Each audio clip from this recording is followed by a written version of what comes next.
विभाग जो 15 लाख किसानों को बिजली देता है, वो विभाग जो 1,70,000 करोड़ गांवों के गरीबों में कनेक्शन देने का काम करता है, ये ऐसा विभाग जिसमें दलित, बैकवर्ड, पीडीए का समाज इंजीनियरिंग करके, पढ़ाई करके नौकरी करने का सपना देखता है, ये ऐसा विभाग है जिसके इंजीनियरों का नाम प्रदेश, देश और विश्व में अनुभव के लिए जाना जाता है। ये सबसे बड़ा इलेक्ट्रिसिटी डिस्ट्रीब्यूशन का विभाग है पूरे देश में। ऐसे विभाग की क्या मजबूरी हो गई सरकार की कि ऐसे विभाग को बेचने का या निजीकरण करने का डिसीजन लिया। ये विभाग, मंत्री जी कई बार कहे कि रेवेन्यू कम हो रहा है, 70,000 करोड़ का रेवेन्यू है, तो ये कारण तो नहीं हो सकता। कभी कभार मंत्री जी कहेंगे कि घाटे में जा रहा है, लेकिन 6,700 करोड़ का मुनाफा है सब्सिडी के बाद, और इस विभाग की उधारी 15,500 करोड़ सरकारी विभागों में है, तो घाटा भी नहीं हो रहा। कभी कहेंगे मंत्री जी की कैश फ्लो की दिक्कत हो सकती है, 60,000 करोड़ की तो उधारी मार्केट में है कंज्यूमर्स के ऊपर, तो कैश फ्लो की भी दिक्कत नहीं हो सकती। ये मंत्री जी कहेंगे कि वैल्यूएशन कम हो सकती है विभाग की, 1,80,000 करोड़ की वैल्यूएशन है और मार्केट की तो 10 लाख करोड़ की वैल्यूएशन है। इतना बड़ा विभाग, क्या जरूरत है? लोग कहेंगे इंजीनियर अच्छे नहीं है, इंजीनियर बहुत अच्छे, क्यों उनको नौकरी से निकालने का सपना देख रही है सरकार? और वही आईएएस जो 2.5 लाख रुपए की सैलरी ले रहे हैं, टीए ले रहे हैं, डीए ले रहे हैं, हाउस रेंट ले रहे हैं, वो परमानेंट नौकरी में ये डिसीजन ले रहे हैं और इंजीनियरों को निजीकरण की तरफ धकेलने का, नौकरी से निकालने के धकेलने का काम कर रहे हैं। सरकार कहेगी कि ये निजीकरण के प्रस्ताव देश में और जगह सफल हुए हैं। आदरणीय अधिष्ठाता महोदय, मैं आपके माध्यम से सदन के संज्ञान में लाना चाहता हूं कि उड़ीसा में जब ये 99 में निजीकरण का प्रस्ताव आया, तो वहां पर यूएस की कंपनी एईएस को मिला और वहां पर फेल हुआ, और जब वहां पर सुपर साइक्लोन डिजास्टर आया तो वो कंपनी भाग गई।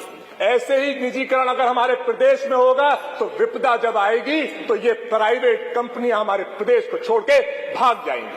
यही काम जब महाराष्ट्र में हुआ, भिवंडी में हुआ, औरंगाबाद में हुआ, जलगांव में हुआ, नागपुर में हुआ, सभी जगह फेल हुआ और निरस्त हुआ। एमपी में जब सागर में हुआ, उज्जैन में हुआ और ग्वालियर में हुआ, सभी जगह फेल हुआ और निरस्त हुआ। बिहार में जब हुआ, भागलपुर में हुआ, मुजफ्फरनगर में हुआ, वहां पर भी फेल हुआ और कॉन्ट्रैक्ट को टर्मिनेट किया गया। हमारे उत्तर प्रदेश में नोएडा में, आपके पास का नोएडा है, वहां पे नोएडा पावर कंपनी को निजीकरण के लिए दिया गया। आप जानती हैं अधिष्ठाता महोदय, वहां पे शिकायतें आती है, गरीबों के मोहल्लों में बिजली काटने का काम करती है वो कंपनी, और बड़े बड़े उद्योगपतियों को बड़े रेटों पे बिजली देने का काम करती है। तो गरीबों को बिजली कैसे मिलेगी अगर निजीकरण हो जाएगा? किसानों की कौन सुनेगा अगर निजीकरण हो जाएगा? दलित और पिछड़ों को नौकरी कहां मिलेगी अगर निजीकरण हो जाएगा? आगरा टोरेंट में भी निजीकरण हुआ, हर साल 250 करोड़ का घाटा हमारी प्रदेश सरकार काट रही है। 5.5 रुपए में बिजली खरीदती है और 4 रुपए 36 पैसे में टोरेंट को देती है। इतने सालों में 2,500 करोड़ का टोरेंट की कंपनी ने प्रदेश की सरकार को घाटा दिया है। क्या है निजीकरण का फायदा? 2200 करोड़ की उधारी थी आगरा की, 2200 करोड़ की उधारी को भी टोरेंट ने खाने का काम किया, जबकि उसको प्रदेश को वापस करने का काम करना चाहिए। तो क्या फायदा है इस निजीकरण का? हमारी जो सरकार पब्लिक वेलफेयर के लिए आई थी, समाज सेवा के लिए आई थी, वो मुनाफेखोरी की तरफ जा रही है। हमारी सरकार जो नौकरी देने का वादा करने के लिए आई थी, वो नौकरी खत्म करने का काम कर रही है। हमारी सरकार जो बिजली सस्ती करने का वादा करके आई थी, वो बिजली महंगी करने का काम कर रही है। हमारी सरकार जो आरक्षण देने का वादा करके आई थी, वो आरक्षण खत्म करने का काम कर रही है। हमारी सरकार जो गांव के और गरीबों के लिए ये सुनिश्चित करने के लिए आई थी कि उनको पर्याप्त बिजली मिलेगी और सही रेटों पर मिलेगी, निजीकरण में भेजकर उन गरीबों और किसानों के साथ बेईमानी करने का काम कर रही है। और आप जानते हैं, जब जब विपदा पड़ी है, चाहे कोरोना आया हो, चाहे एसआईआर का काम आया हो, हमेशा सरकारी कर्मचारियों ने प्रदेश की सरकार का साथ दिया है, निजी कंपनियों ने नहीं दिया है। तो फिर क्या प्रेम है इस निजी कंपनियों से? क्या फायदा है इन निजी कंपनियों से? क्या ये निजीकरण सिर्फ उद्योगपतियों को फायदा करने के लिए तो नहीं हो रहा। अगर नहीं हो रहा तो क्या आदरणीय मंत्री जी जवाब देंगे कि अगर निजीकरण करना ही था तो 44,000 करोड़ लगाकर इंफ्रास्ट्रक्चर को, डिस्ट्रीब्यूशन को बेहतर करने का काम क्यों किया? वो 44,000 करोड़ रुपए जो सरकार के थे, जो हमारे टैक्स पेयर्स के थे, उनके पैसे लगाए, कंपनी को बेहतर किया गया और उसके बाद उसको बेचने की तैयारी की गई।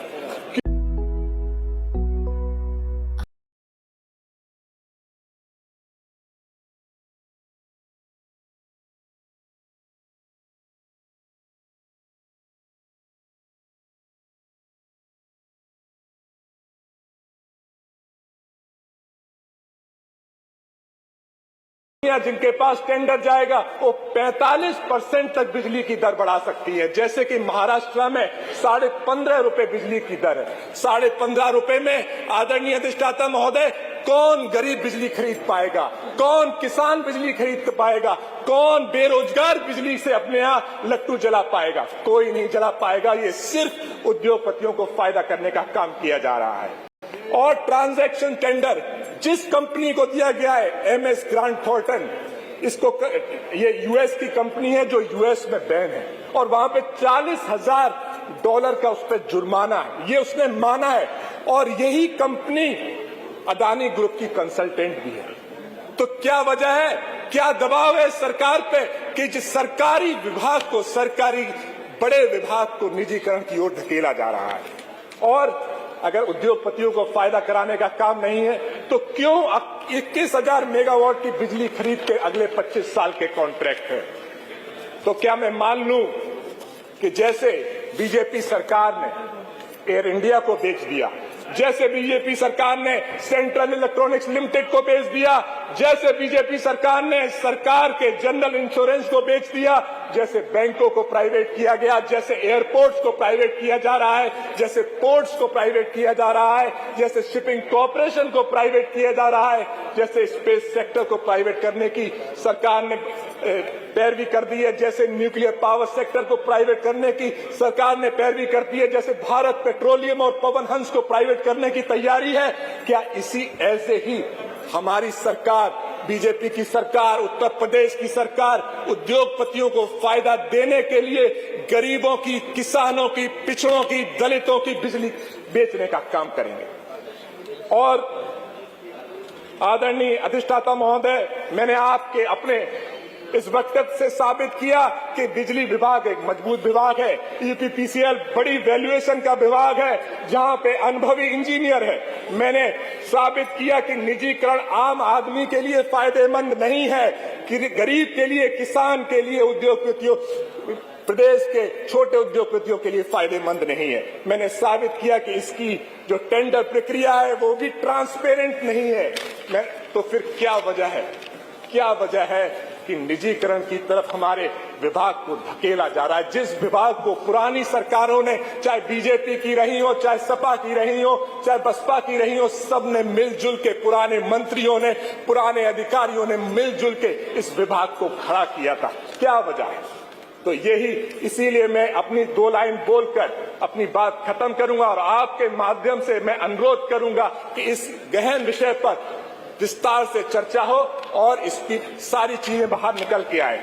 सब कुछ चल रहा है नियम से, दवाई, दफ्तर, फाइल, मुनाफा और बुलडोजर।